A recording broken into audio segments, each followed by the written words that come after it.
Alors, bonsoir à toutes et à tous.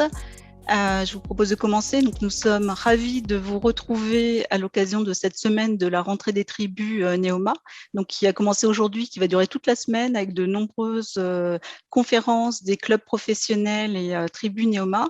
Et cette année, nous avons un fil rouge qui est l'initiative Engage for Positive Impact. Alors, au sein du club banque et assurance, nous avons choisi ce soir de parler investissement durable et à impact avec nos invités. N'hésitez pas à interagir tout au long de la session. Alors, vous avez le chat et pour vos questions-réponses, le module Q&R. Donc, nous prendrons vos questions à l'issue de l'interview de nos différents invités. Mais avant de leur donner la parole, nous aimerions revenir sur ce qu'est le club banque et assurance, qui est l'équipe d'animation et vous parler un peu pour ceux qui ne nous connaissent encore pas bien.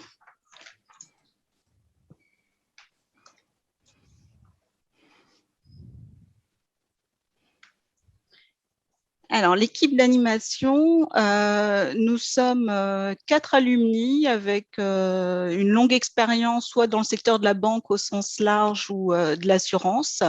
Nous avons repris le club banque assurance il y a un peu moins d'1 an et demi, avec la volonté de le redynamiser.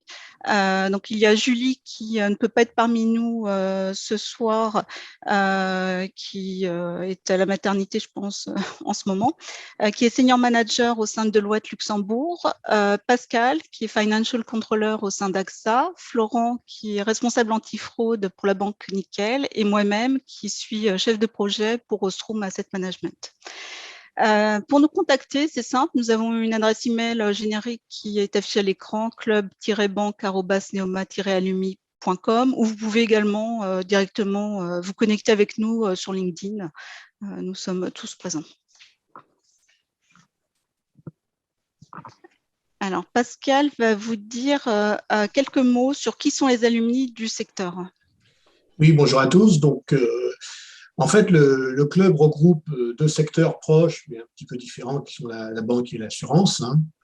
Et on s'aperçoit quand même que c'est un secteur qui sont deux secteurs, en fait, où on a pas mal d'alumni, 3700 à peu près, avec la plupart des grandes entreprises représentées. En gros, globalement, on a un quart des alumni qui sont dans l'assurance et l'autre, je dirais, les trois quarts restants dans la banque.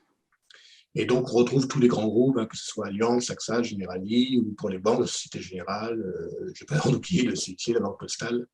Donc, en fait, c'est un groupe très riche, en fait, où on a 800 sociétés, il y a 200 groupes avec plus de 2 alumni, et donc, écoutez, n'hésitez pas à nous rejoindre. Alors, nous voudrions également vous rappeler que nous avons un groupe LinkedIn dédié au club banque et assurance. Donc, le lien est affiché à l'écran. Pascal ou Florent vont vous le mettre dans le chat. OK. Et donc, sur ce groupe LinkedIn Club Banque et Assurance, nous avons 1600 membres, donc de tous alumni qui aujourd'hui travaillent soit dans le secteur de la banque ou de l'assurance. Donc, n'hésitez pas à nous rejoindre si ce n'est pas encore le cas. Tout le monde peut poster sur ce groupe, donc on vous incite à le faire pour le faire vivre, donc que ce soit pour poster des annonces de stage, d'emploi, poster des articles de presse, communiquer sur des thèmes qui vous passionnent. Et donc, nous-mêmes, on communique sur les événements du club sur ce groupe LinkedIn. Alors, on vous incite également à contribuer à la croissance de ce groupe, donc 1600 membres aujourd'hui, mais on aimerait bien en atteindre 2000 dans les mois qui viennent. Donc, vous pouvez nous aider à le faire croître en invitant vos connexions en quelques clics.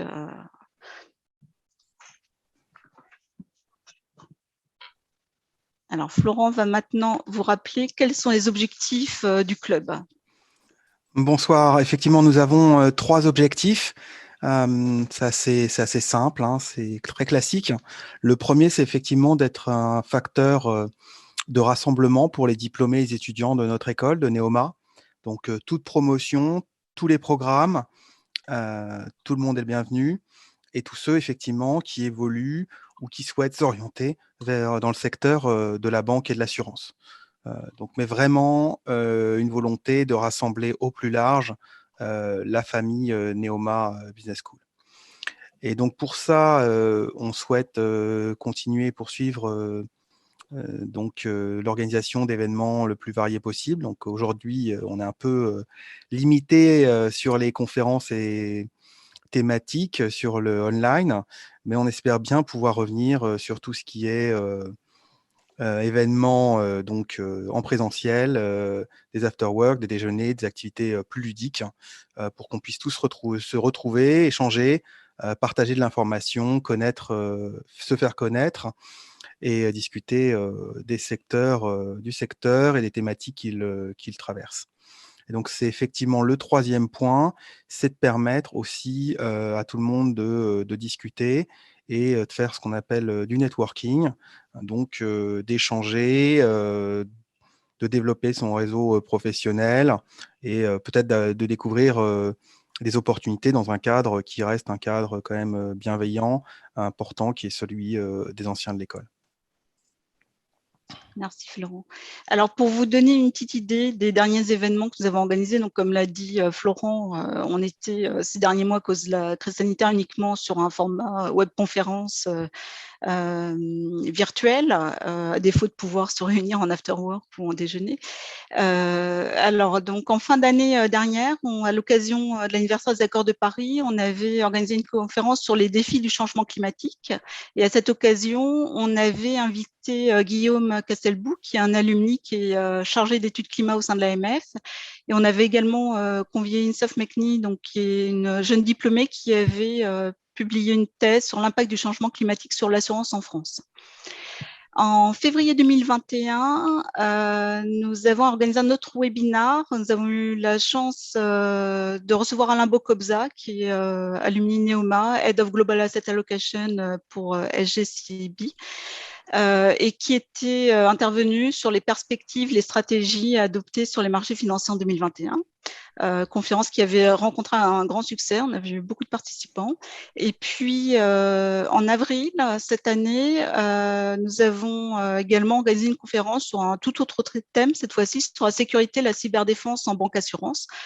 Où nous avions reçu Emmanuel Weisberg, qui est une alumni qui est spécialisée sur les projets de paiement, qui travaille au sein de la Banque Postale. Florent était intervenu en tant que responsable antifraude. Et puis, nous avions également autour de la table Xavier Després, qui est directeur du programme de cyberdéfense au sein d'AXA. Voilà, donc c'est pour vous donner un petit aperçu du type de conférences qu'on peut organiser. Après, s'il y a des thèmes qui vous sont chers ou sur lesquels vous seriez prêt, très intéressé pour intervenir, n'hésitez pas. On est complètement ouvert et au contraire, voilà, on est preneur de toute suggestion et participation. Voilà. Ce qu'on essaie de faire, c'est la plupart du temps de faire intervenir des alumni pour aussi donner une idée des différents parcours qu'on peut avoir en sortant de Neoma Business School.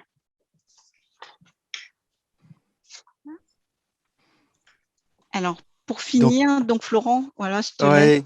Donc effectivement, on recrute, on fait un peu de publicité aussi dans la banque assurance. Donc, c'est important que vous soyez acteur du club, que tout le monde participe un peu, ça aide. Donc, on cherche des animateurs, des conférenciers, des intervenants, des communicants, des participants aussi. N'hésitez pas à faire circuler l'information. Ça prend pas beaucoup de temps. On est tous sympas. Et effectivement, si vous avez une idée, on la travaille ensemble, on la développe et ça permet effectivement de faire découvrir à l'ensemble de notre secteur et de notre école des points sur la banque assurance que même nous, on ne connaît pas forcément. Et ça permet effectivement de développer sa culture bancaire et assurance. Donc, engagez-vous. Merci Florent. Alors, donc, ce petit rappel sur le club étant fait, donc je vous propose maintenant de revenir au thème de notre conférence de ce soir, l'investissement durable et à impact. Alors, que recouvrent exactement ces concepts dont on entend de plus en plus parler? Alors, avant de passer la parole à nos invités, nous voulions vous rappeler un peu les différentes méthodes d'investissement durable afin de poser un cadre à nos discussions. Sur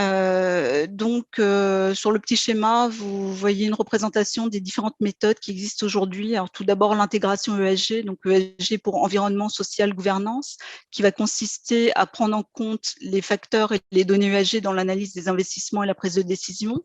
On a également des méthodes de filtrage normatif qui vont consister à exclure des entreprises qui ne respecteraient pas les normes et les standards définis par les autorités telles que le Pacte mondial des Nations Unies. On a d'autres méthodes liées au filtrage négatif qui vont consister à exclure des entreprises ou des secteurs qui auraient un impact ESG négatif, alors, par exemple les industries du tabac, de l'alcool, les jeux d'argent. Et à contrario, on va avoir un filtrage positif qui va, lui, consister à sélectionner des entreprises spécifiques ou exposer des portefeuilles à des performances ESG élevées. Alors, dans les méthodes d'investissement durable, on a également ce qu'on appelle l'actionnariat actif, qui va consister à utiliser les moyens des actionnaires, comme le vote en assemblée générale, les dialogues, afin d'inciter les entreprises à améliorer leurs pratiques ESG. Ainsi, on peut par exemple sanctionner une entreprise pour une proposition, une résolution voilà, qui ne semble pas très conforme à la politique ESG. Et puis, donc, on a tout ce qui est investissement lié aux thématiques de durabilité, qui va consister à exploiter des thèmes comme le changement climatique pour déterminer l'allocation des portefeuilles aux différentes entreprises ou aux différents secteurs économiques. Et enfin, dans les méthodes d'investissement durable, on a ce qu'on appelle l'investissement à impact, donc auquel on va consacrer une grande partie ce soir, qui consiste à investir en visant à générer une performance financière tout en ayant un impact social, sociétal ou environnemental. Alors, les bases étant posées, nous allons maintenant donc passer à la table ronde avec nos trois invités de ce soir que je vais vous présenter. Alors, tout d'abord, nous avons Mathieu Cornietti, qui est CEO Impact Partners, première plateforme européenne d'investissement dédiée à l'impact. Bonsoir Mathieu. Bonjour. Nous avons également autour de la table Clément Bourget, qui est Neoma 2008, qui travaille au sein de la Banque de France en tant que Deputy Head of Climate Change Center. Il est également Advisor to the Head of the NGFS Secretariat. On nous en dira probablement plus. Et puis enfin, nous avons Olivier Rull, Neoma 2016, qui est cofondateur et CEO de Caravelle Pension, qui est un fonds d'épargne retraite de nouvelle génération à vocation durable. Bonsoir à tous. Alors, je vais maintenant arrêter mon partage d'écran. Et donc, Pascal, je te laisse reprendre la main.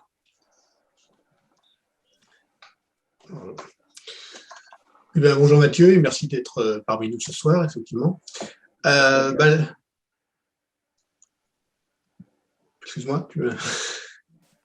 Bonjour. En fait, je vais commencer par une question la plus simple. En fait, est-ce que tu peux nous présenter Impact Partner et en fait nous expliquer pourquoi tu l'as créé et dans quel but en fait? Alors effectivement, on est une société de gestion, hein, c'est-à-dire qu'on gère de l'argent pour compte de tiers, agréé par l'AMF. La particularité, quand on parle d'impact investing et de notre société de gestion, c'est qu'on a commencé en 2007. On s'est structuré en 2008-2009 et on a aujourd'hui ce qu'on appelle un vrai track record social parce qu'on est considéré comme puriste dans notre approche, je vous en parlerai un peu plus, mais surtout financier, puisque dans le monde du private equity, les investissements, c'est du temps long. L'impact d'ailleurs est né dans le private equity et après 11-12 ans d'investissement rigoureux, on a aussi un track record financier, ce qui nous a permis de devenir européen. Donc, quelques chiffres, on est aujourd'hui une quarantaine de professionnels. Nous sommes implantés à Paris, Copenhague, Francfort et Barcelone, bientôt Milan et Londres.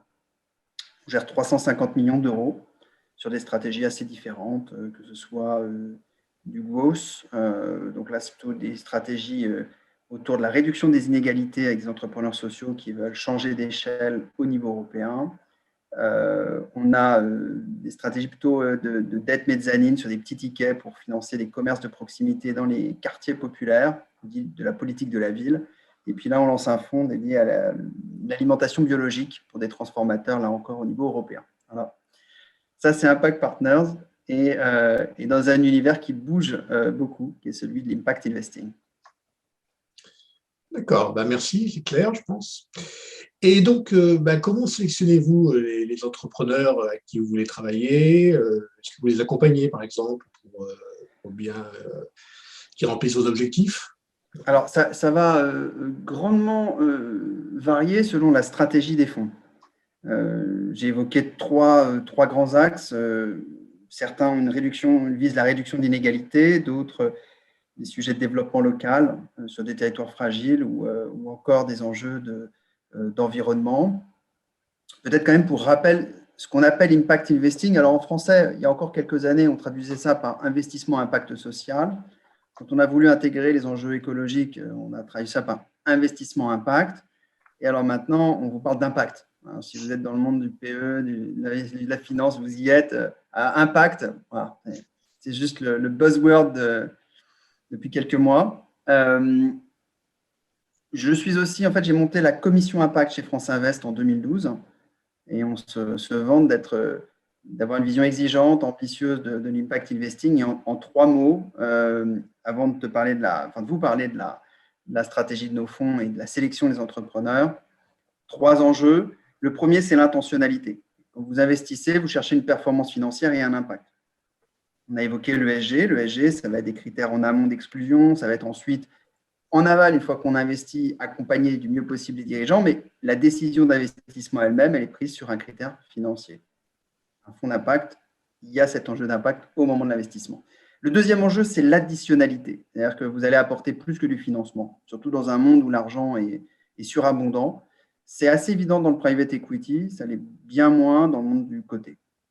On pourra en reparler si vous le souhaitez. Et le troisième enjeu, c'est la mesure de cet impact et l'alignement des intérêts. Et donc, il y a des objectifs qui sont mis sur un fonds, sur des investissements. Et ensuite, il y a une rémunération variable. Celle-ci doit être partiellement ou totalement alignée sur l'impact.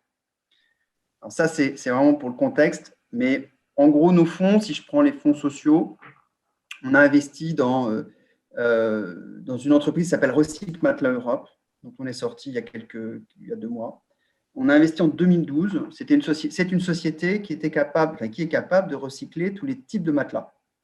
Voilà, donc vous avez 5 millions de matelas chaque année qui sont mis à l'enfouissement. C'est ce que vous voyez sur les trottoirs. En 2012, la seule solution, c'est vous le mettez dans un trou parce qu'on ne les brûle pas. C'est trop compliqué. Il faudrait les broyer, les mélanger. Et nous, on avait trouvé une société capable, c'est une petite usine, 6 salariés à côté de Mantes-la-Jolie, capable de démanteler tous les matelas et de valoriser tous les types de matelas, il y a tout, et de valoriser 92% des matières premières. Donc, on a investi 1 million d'euros, on les a accompagnés dans l'ouverture de 5 usines. Ils ont multiplié leur chiffre d'affaires par 20, ils ont obtenu un agrément entreprise d'insertion sur chacune de leurs usines, ce qui fait qu'ils ont créé 95 emplois, dont une cinquantaine en insertion. Et on vient d'en sortir en ayant fait x6 sur notre investissement, ce qui est la preuve qu'on peut effectivement avoir une vraie performance sociale et une performance financière. Un autre exemple sur une autre stratégie, en l'occurrence, ce sont des fonds qu'on appelle création, qui sont sur des enjeux de développement local, quartier politique de la ville. Donc, les quartiers de la politique de la ville, ce sont des territoires qui sont périmétrés par la puissance publique sur des critères de pauvreté. Dans ces quartiers, il y a moins de commerce qu'ailleurs. Il y a aussi des vrais enjeux d'accompagnement à l'entrepreneuriat. Et on a monté un fonds de 50 millions d'euros pour accompagner des primo-entrepreneurs dans l'ouverture de leur commerce par la franchise. On a une 60aine de franchiseurs dans scène nationale. Et on a financé en 3 ans, on a financé environ 150 commerces dans ces quartiers et créé plus de 1000 emplois. Donc là, on a aussi, vous voyez tout de suite les enjeux qui peuvent être au niveau du fonds cette fois-ci, où l'objectif sur ce fonds de 50 millions d'euros, qui a d'ailleurs été structuré comme un contrat impact social, pour en parler, avec Bercy il y a maintenant, c'était fin 2016, on a comme objectif global de financer et d'ouvrir environ 300 commerces dans ces territoires et d'accompagner 2500 emplois avec de l'impôt aussi local et une activité économique localisée. Ok, bah, écoutez, bravo pour tous ces beaux projets, effectivement. Et au niveau de vos souscripteurs, en fait, est-ce que vous savez qui ils sont, qu'est-ce qu'ils recherchent, en fait, est-ce qu'il y a une typologie particulière ou est-ce que c'est très varié? Il vaudrait mieux savoir qui ils sont parce que quand ils souscrivent, là, c'est pas Florent Cornetti à côté. Ouais, on fait des KYC, je dois avoir. Je parle même pas des souscripteurs résidents fiscaux américains. Voilà. Oui, on sait bien qui ils sont, ça c'est évident. Et ils sont de nature assez diverse. D'abord, on a des souscripteurs. En gros, je vais faire deux catégories. On a les institutionnels, les personnes physiques. Les personnes physiques, on en a une centaine. C'est des grands patrons.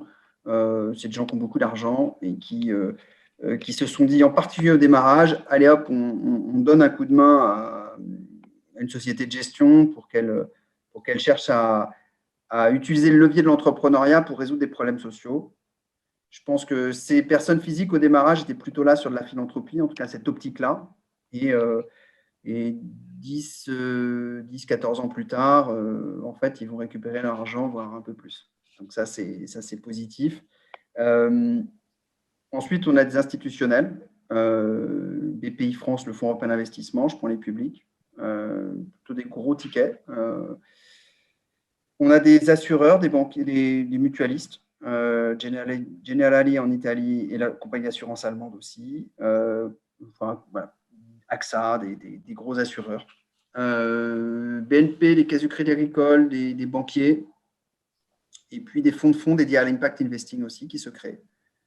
Et donc ça, c'est sur notre fonds numéro 4, Impact Croissance 4. Là, on est autour de 150, 180 millions d'euros. Je pense qu'on arrivera à 200 millions d'euros, ce qui en fera le plus gros véhicule à vocation sociale en Europe. Et ce fonds, élevé presque pour moitié, souscrit par des institutionnels européens hors France, ce qui est assez différent, mais on a réussi à construire une idée qu'on pouvait faire du social au niveau européen. Et on vise un TRI net entre 10-12%. Bah, écoutez, merci beaucoup pour tout ça, en fait, et bravo en tout cas. Merci. Donc, on pourrait passer toute l'heure dessus, mais je pense qu'on a d'autres invités, donc on va être obligé de changer. Mais en tout cas, merci beaucoup pour cette intervention. Merci Pascal. Très, très intéressant. On voit toute la contribution que vous apportez justement à la société et à l'environnement. Je vais prendre la suite. Donc, bonsoir et Clément, mais merci beaucoup d'être présent. Donc, un ancien de l'école qui est aussi dans l'impact. Et donc, on avait une première question, c'est effectivement pourquoi les banques centrales s'intéressent au changement climatique, finalement, sont-elles dans leur rôle? Bonsoir à tous. Merci pour cette première question.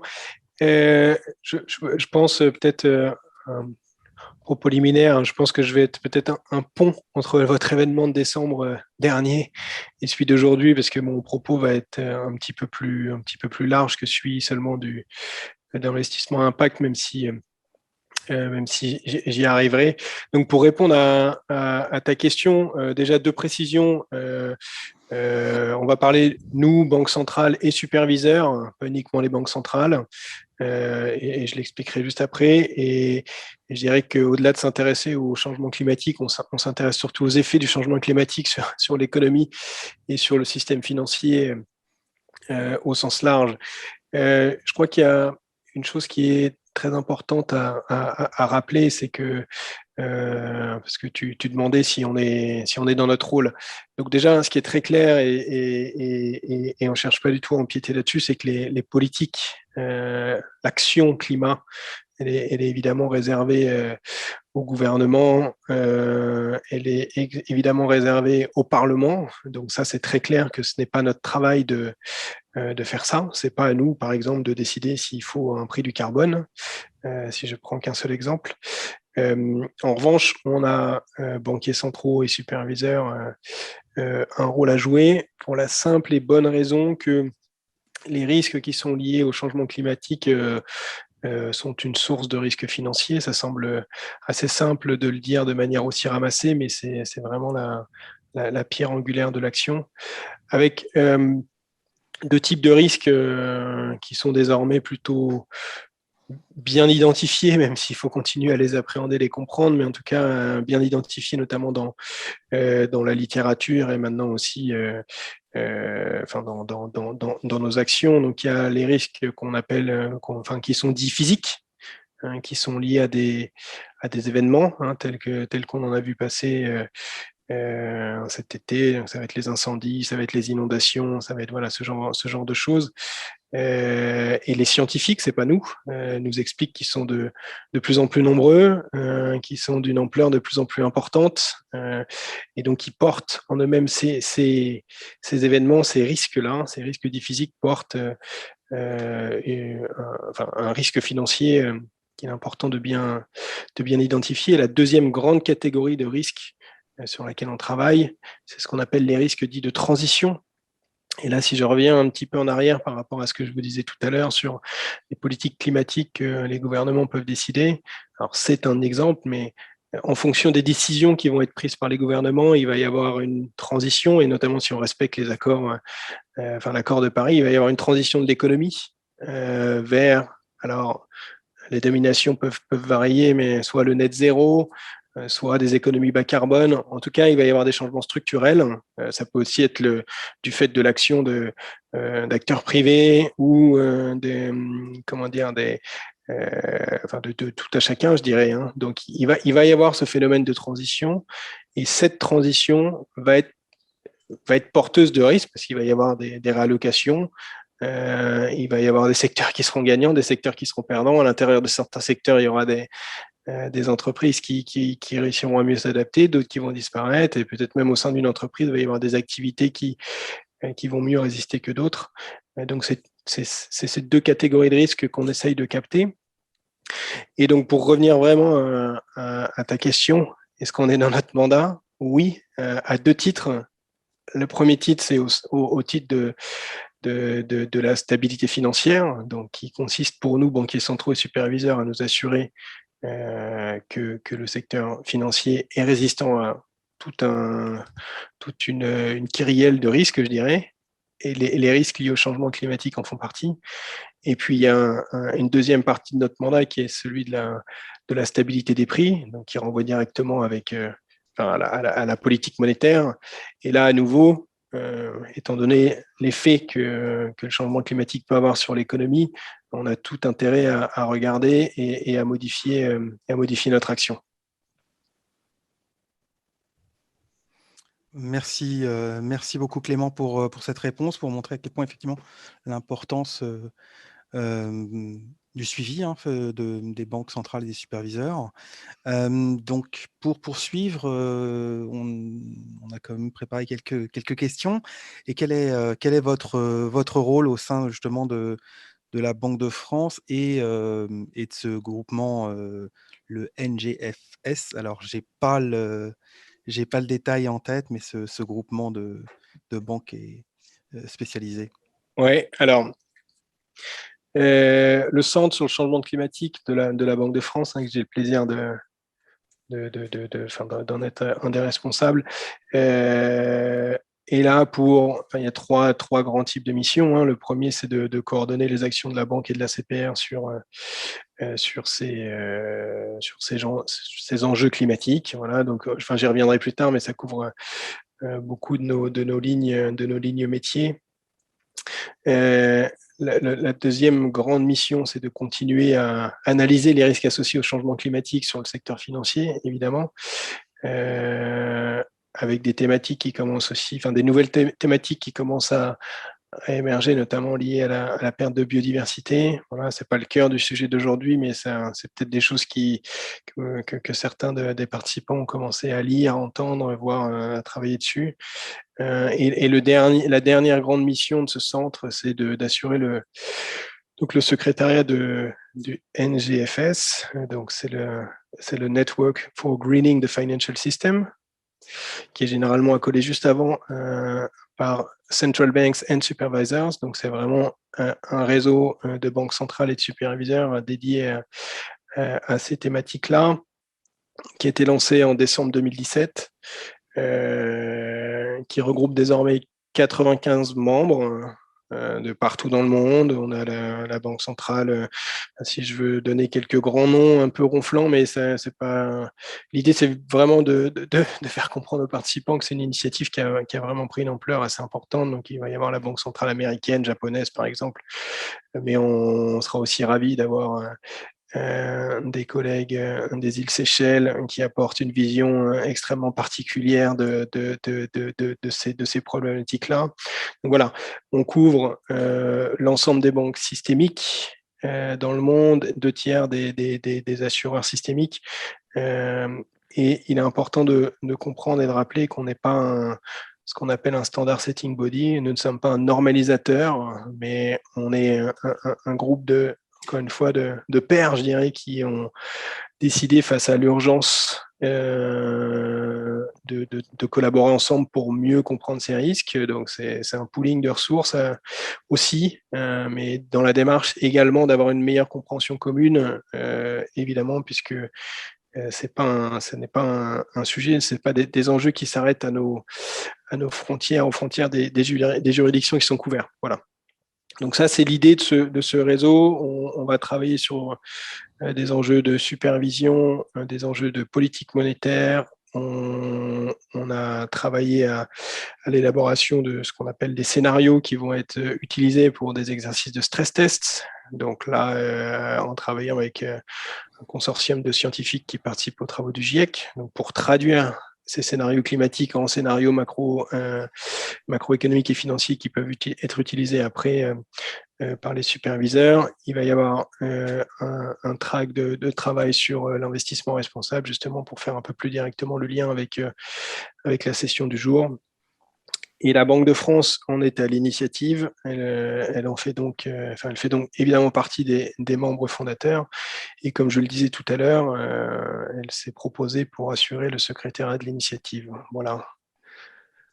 Je pense qu'on arrive effectivement sur la question suivante, puisqu'effectivement, on entend bien, grâce à toi, tout le côté suivi des risques, analyse, prospective, effectivement, la notion de durabilité des investissements et pas uniquement ce que l'on peut faire dans les prochaines 24 heures.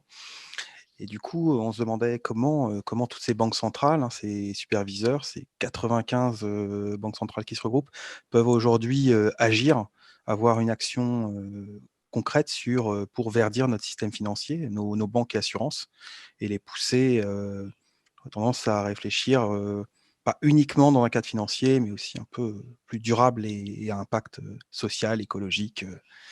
Et j'en oublie quelques-uns. Alors déjà, on n'a pas forcément tous le même mandat dans ce réseau.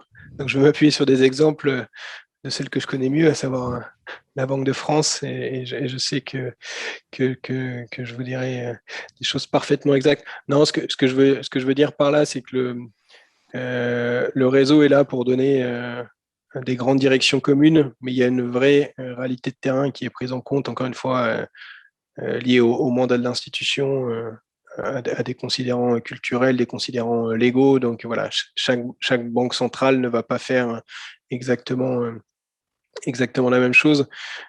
Mais globalement, on va dire qu'il y a 4 grands axes d'action. Le premier, ça va être de favoriser une meilleure prise en compte des risques dont je parlais tout à l'heure par le système financier. Alors, ça peut passer par, en fonction des juridictions que vous considérez, ça peut passer par toute une palette de mesures, allant du dialogue renforcé pour permettre aux institutions supervisées de mûrir un petit peu ces enjeux nouveaux. Et je le mentionnais également, enfin je l'ai dit en passant tout à l'heure, à mener un exercice de stress test dédié à ces enjeux-là, Et donc là, s'agissant de la Banque de France et de la CPR, peut-être certains d'entre vous ont entendu parler de l'exercice qui était mené par la CPR en 2020 et dont les résultats ont été publiés en mai 2021, donc cette année. Je vous invite vraiment, si vous vous intéressez à ces sujets-là, à consulter le papier, parce qu'il comment dire, il montre beaucoup de choses, en particulier qu'il y a des enjeux méthodologiques très forts. J'y reviendrai peut-être à la fin sur les challenges, sur la dernière question, mais en tout cas, voilà, ça c'est un exemple de choses qu'une banque centrale ou un superviseur peut faire. Il va y avoir évidemment des actions pour verdir la politique monétaire, qui fait quand même partie de nos missions cœur. Et donc là, c'est pareil, je ne sais pas si certains d'entre vous en ont entendu parler, mais il y a des annonces assez fortes qui ont été faites en début d'année par la BCE au titre de l'eurosystème, avec vraiment cette volonté sous l'égide de Christine Lagarde, entre autres, mais également sous l'impulsion du gouverneur de la Banque de France, de vraiment prendre en considération ces considérations climatiques pour mener notre politique monétaire, que ce soit dans nos prévisions, donc en amont, je dirais, ou que ce soit dans l'exécution, dans la manière dont on va accepter du collatéral ou dans nos programmes d'achat en particulier corporate. Donc ça également, je vous renvoie aux communications qui ont été faites. Pour revenir encore une fois, pour faire le lien plus précisément avec la thématique du jour, il y a tout un track sur l'investissement responsable. Là, la Banque de France a donc établi une charte d'investissement responsable, établi une stratégie qui porte sur un total de 23 milliards d'euros. Donc on parle de fonds qui sont à notre main, je dirais. Donc on ne parle pas des fonds de politique monétaire où là comment ils sont opérés, je dirais, en fonction de considérants propres. Enfin, j'en parlais juste avant, et pour le compte de l'eurosystème. Donc, c'est vraiment là sur des fonds qui sont à notre main et qui sont notamment les fonds liés aux engagements de retraite de la Banque de France, avec là 3 axes. Un, aligner les investissements avec les engagements climat de la France. Donc, c'est s'aligner avec une trajectoire de degrés. Nathalie, tout à l'heure, tu faisais un mapping des différentes choses qui étaient des différentes méthodes qui pouvaient être appliquées. Donc, on va investir dans des green bonds. On va également investir dans des fonds thématiques qui supportent la transition énergétique et écologique. On a également annoncé en début d'année une sortie. Tu parlais des exclusions. On a annoncé une sortie de tous les projets liés au charbon à horizon 2024. Le deuxième grand axe, ça va être l'intégration des critères ESG donc, dans la gestion de ces portefeuilles. Et pour aller rapidement et encore une fois rebondir sur quelque chose que tu as évoqué tout à l'heure, Nathalie, on travaille un meilleur exercice, on fait plus que travailler, mais un meilleur exercice du droit de vote, donc l'engagement en tant qu'actionnaire, pour influencer un petit peu les décisions qui peuvent être prises par les entreprises dans lesquelles nous sommes investis. Et je terminerai d'un mot pour dire que un axe de travail important, donc je l'ai dit, stabilité financière, politique monétaire, investissement. Le dernier, ça va être tout l'agenda de recherche, et je sais que c'est aussi important pour Neoma, parce qu'on a vraiment un champ de recherche très important devant nous. Donc ça, c'est quelque chose que la banque a bien structuré ces dernières années. Je m'arrête là. J'ai déjà été trop long, je suis désolé.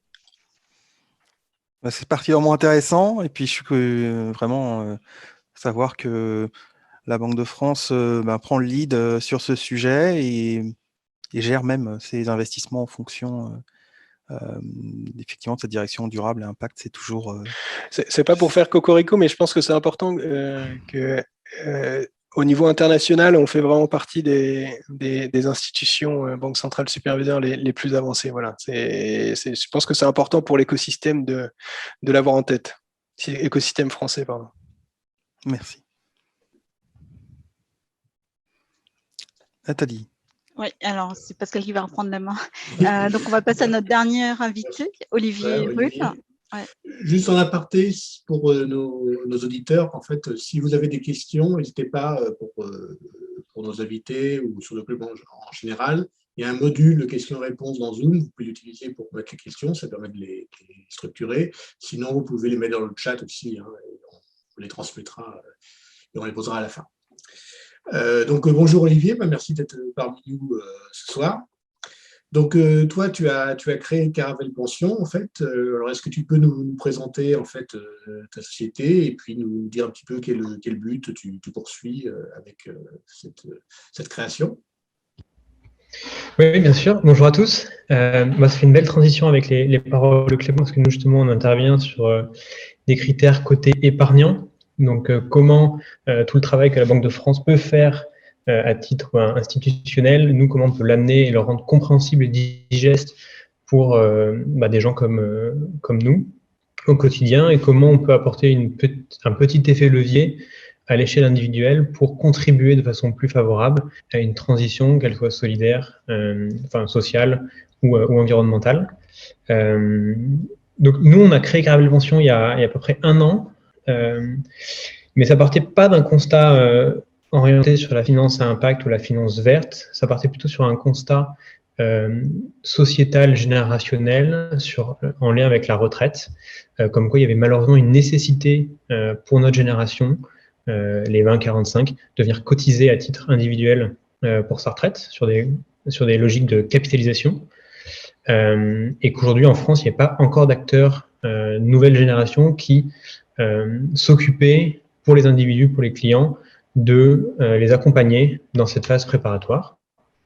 Donc on a voulu créer ce système-là, et en se renseignant, on est rentré dans le monde de la finance durable et de l'impact que peut avoir la finance. Alors, c'est pas l'impact en tant que tel qui a de l'impact, c'est plutôt les entreprises dans lesquelles on investit qui a un véritable impact sur le climat, l'économie, les choix solidaires.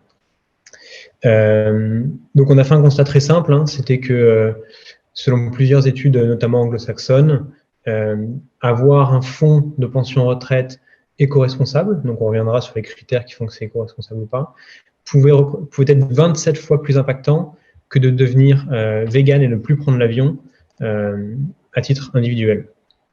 Donc on s'est dit, il y a quelque chose qu'il faut aller creuser, et donc on est rentré dans cet univers-là.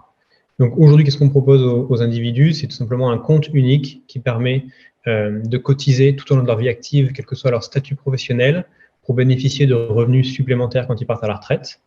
Et donc, toutes les cotisations qu'ils ont, qu'elles viennent de la part de leur entreprise ou que ce soit des versements volontaires et individuels, et ben, nous, on les récupère et on les investit sur des plans. Et donc là, on intervient sur ce qu'on appelle la finance cotée, donc sur des fonds cotés, à la différence de Mathieu et d'Impact, qui eux vont plus sur une logique de non coté.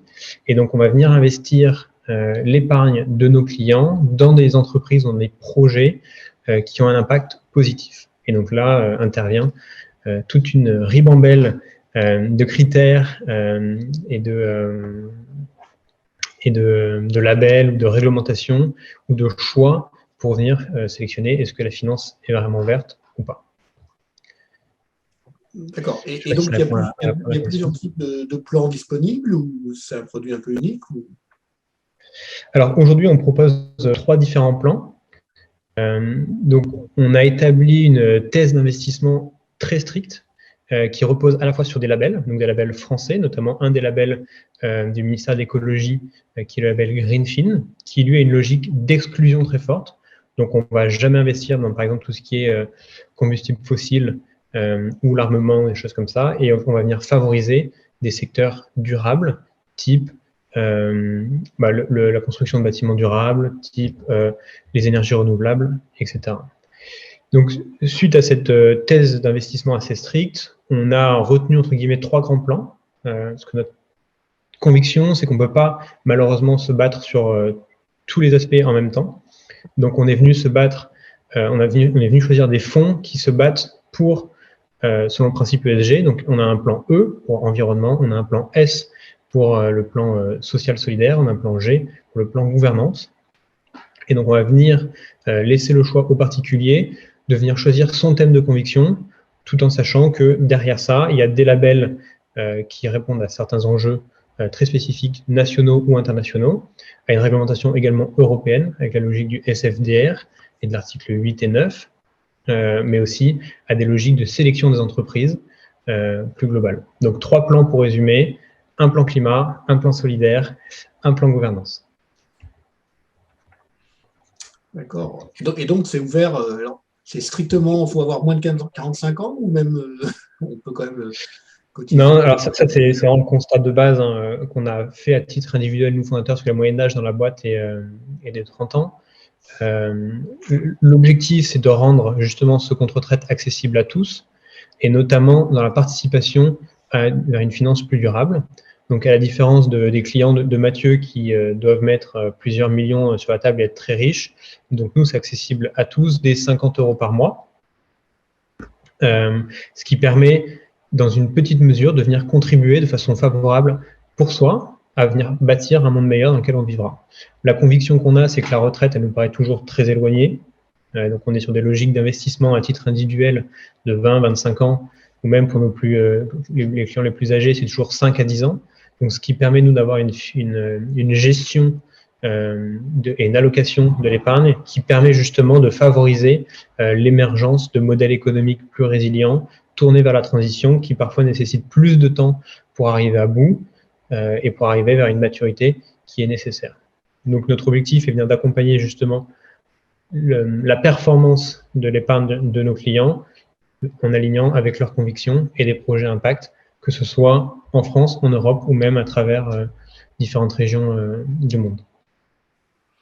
Bon, merci beaucoup. Donc, je me sens plus exclu. Donc, je pourrais quand même souscrire. Merci Olivier, c'était très clair. Et puis, effectivement, c'est très intéressant cette façon d'orienter effectivement son investissement pour sa retraite avec un objectif, je dirais, louable. Je ne sais pas, Nathalie, alors on a eu une question sur… Alors, déjà, avant de prendre les questions des participants, et pour conclure, on aurait aimé que chacun de vous nous dise quels sont ses principaux challenges et perspectives. Est-ce que c'est plus des contraintes réglementaires, économiques, etc. Je pense que vos challenges et perspectives ne sont pas forcément convergents, mais on est intéressé pour en savoir plus. Alors, Mathieu, peut-être. Les principaux challenges, ils sont pas à mon avis, ils ne sont pas liés à la puissance publique, ils sont liés au surmarketing du monde financier. Voilà. Et donc, l'impact à toutes les sauces, ça veut dire qu'à la fin, il n'y a plus d'impact. Voilà. Le greenwashing. Ouais, l'impact washing, là, au sens même encore plus large, que c'est effectivement, c'est devenu… on connaît l'histoire, elle se répète. Donc, effectivement, tout le monde met impact. Avant, c'était en 2019, c'était le rapport ESG 2019. Là, maintenant, c'est du rapport impact 2020. Il n'y a rien qu'à changer à l'intérieur, aucun comportement. C'est juste… voilà. Alors après, il va y avoir certains qui vont dire il faut créer un label, ça va faire plein d'emplois de consultants et autres.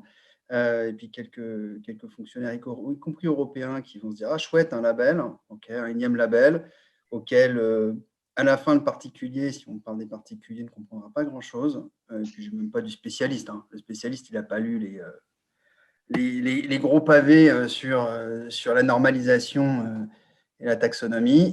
Et à la fin, en fait, donc ça ne voudra rien dire. Voilà. Donc malheureusement, je crains qu'on soit amené dans les prochaines années à utiliser un autre terme que l'impact investing. Voilà.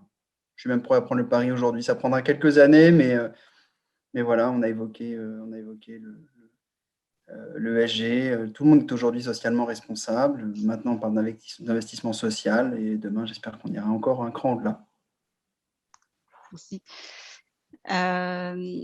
Clément, de ton côté, les principaux challenges et perspectives? Je vais aller rapidement parce que j'ai déjà trop parlé, et je vais me limiter au challenge. Je pense qu'il y a des vrais enjeux méthodologiques. En tout cas, nous, dans nos travaux, je faisais mention au premier stress test que la CPR a mené. C'est vraiment une des conclusions importantes. ce qui renvoie à un autre challenge qui y a quand même une urgence à agir. Donc voilà, ça fait des dynamiques intéressantes. Et après, le deuxième, peut-être, c'est celui de la donnée, voilà, qui est quand même clé quand on veut mener ce genre d'analyse. Alors, ça ne veut pas dire qu'on peut rien faire sans avoir une donnée fiable, standardisée et compagnie, mais ça fait partie des enjeux forts pour les années à venir. Je m'arrête là. Très bien, merci. Alors, Olivier, c'est toi. C'est ce que tu peux nous Je parler? crois que je vais faire une synthèse des deux parce que je suis d'accord que la donnée, ça va être l'élément clé demain pour rebondir et justement faire comprendre au-delà des labels, mais vraiment les clés qui ont permis de lire et d'investir dans tel ou tel type d'entreprise. Et nous, la grosse problématique, au-delà du greenwashing, c'est de venir définir justement qu'est-ce qu'un investissement responsable.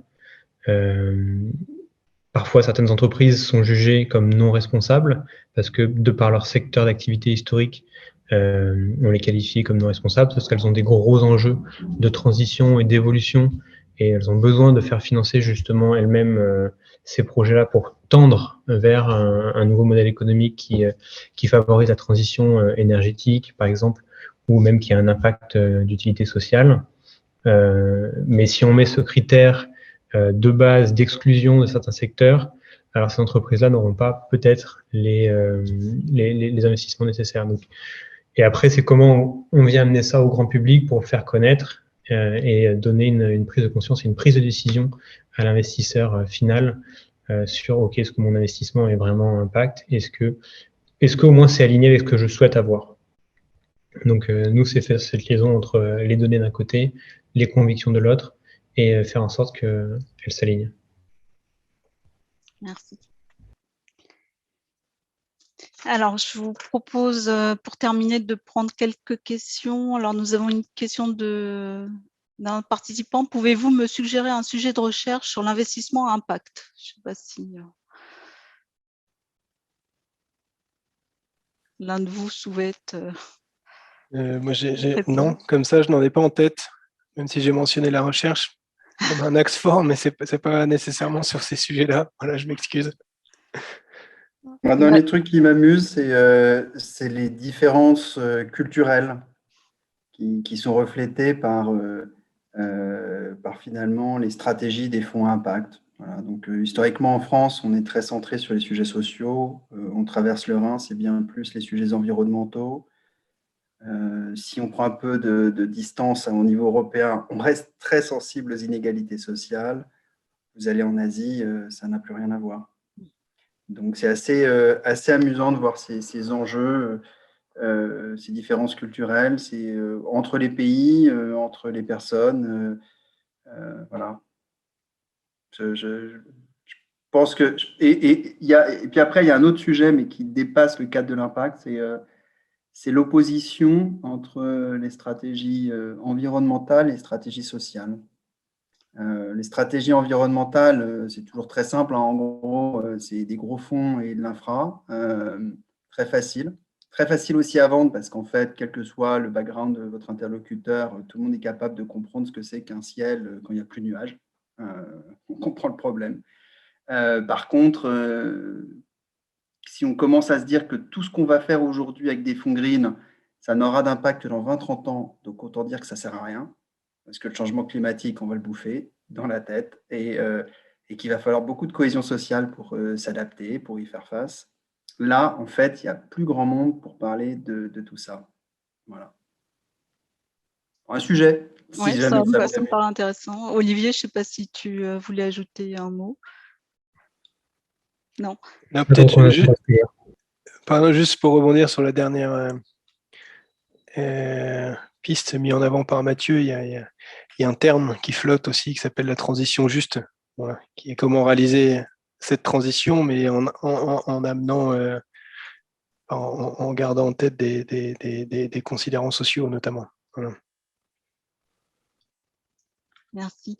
Alors, une autre question. Alors, pour Clément, le dernier rapport IEC souligne que la seule trajectoire viable est celle limitant la hausse à plus 1,5 degré et non pas 2 degrés. La Banque de France va-t-elle adapter sa politique? Si oui, quand et comment? Alors, j'avais vu la question, mais n'étant pas familier avec l'outil, je n'ai pas osé y répondre. Donc, la trajectoire 2 degrés que je mentionnais tout à l'heure, encore une fois, on s'est bien en alignement avec les engagements de l'État français. Hein. Voilà. Et sans trahir de grands secrets, on n'a pas attendu le rapport de GIEC de cet été pour essayer en tout cas, d'étudier pour le moment, en espérant pouvoir l'annoncer un jour, une ambition plus agressive, si je dirais, mais voilà, chaque dixième de degré, quand on parle d'alignement de portefeuille, apporte son lot de contraintes. Donc entre 2018 et 2019, on est passé de 3 à 2. Voilà, donc c'est pas impossible qu'on fasse mieux et plus ambitieux. Mais je rappelle que c'est un axe qui est lié à ce qu'on a en gestion pour compte propre. Voilà. Donc je ne parle pas de politique monétaire ici. C'est un disclaimer important. Alors, une autre question.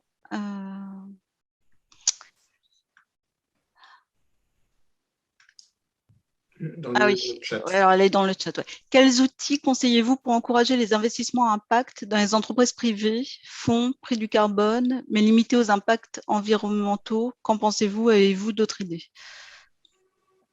Elle est dans le chat.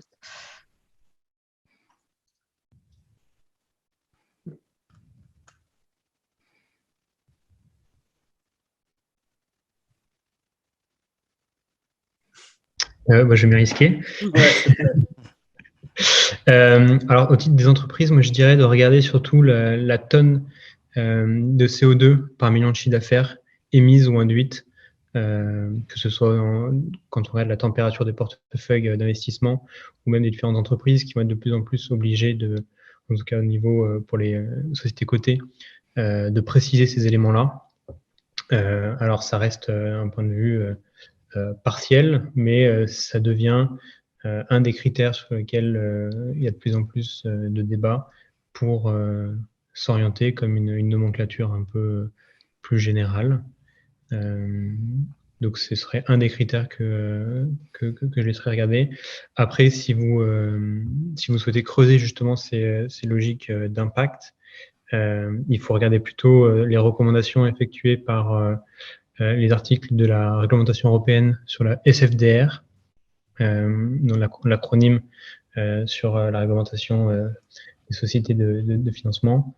Et là-dessus, vous avez justement sur les critères E, donc pour environnement, S, sociaux et G de gouvernance, des critères très précis par entreprise qui définissent quels sont les seuils sur lesquels on doit aller ou on doit tendre. Et donc, ce sont des critères sur lesquels les sociétés de gestion elles-mêmes viennent s'affilier pour choisir dans quelle entreprise elles vont investir ou non. Et donc, vous, en tant qu'investisseur privé ou entreprise, vous pouvez venir justement vous comparer ou benchmarker par rapport à ces critères établis. Voilà. J'espère que c'est clair. Merci. Alors, une toute dernière question. Le CO2 ne connaissant pas les frontières, l'Asie n'est-elle pas là où l'impact serait le plus impactant? Juste Nathalie, je voulais juste revenir parce que quand on parle d'une plateforme ESG gouvernementale, un exemple d'impact washing, je pense à cette magnifique plateforme appelée impact.gouv.fr qui ne parle que d'ESG. D'accord.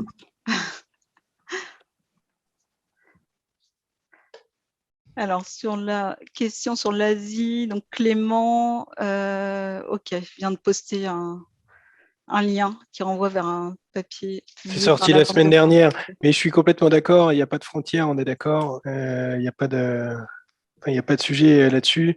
J'étais en poste à Singapour il y a encore 3 ans et je vous confirme qu'il y a beaucoup à faire. Il y a beaucoup à faire dans la région, mais c'est pas pour autant qu'il faut rien faire ici. Et voilà, je mentionnais tout à l'heure, c'est un exemple parmi d'autres, mais ce réseau-là qu'on a le plaisir d'animer à la Banque de France, on a entre 15 et 20 membres asiatiques ou du Pacifique. Non seulement on est très fiers de les avoir, mais en effet, il faut une mobilisation de tous partout. Il n'y a pas de discussion là-dessus. Merci Clément. Alors nous arrivons maintenant au terme de cette session. Je voudrais remercier à nouveau nos trois invités pour ces éclairages et échanges extrêmement intéressants, ainsi que tous les participants pour cette rentrée des tribus du Club Banque et Assurance. Je vous souhaite une excellente soirée et le club vous dit à très bientôt. Merci, au revoir. Bonne soirée à tous. Bonne soirée à tous.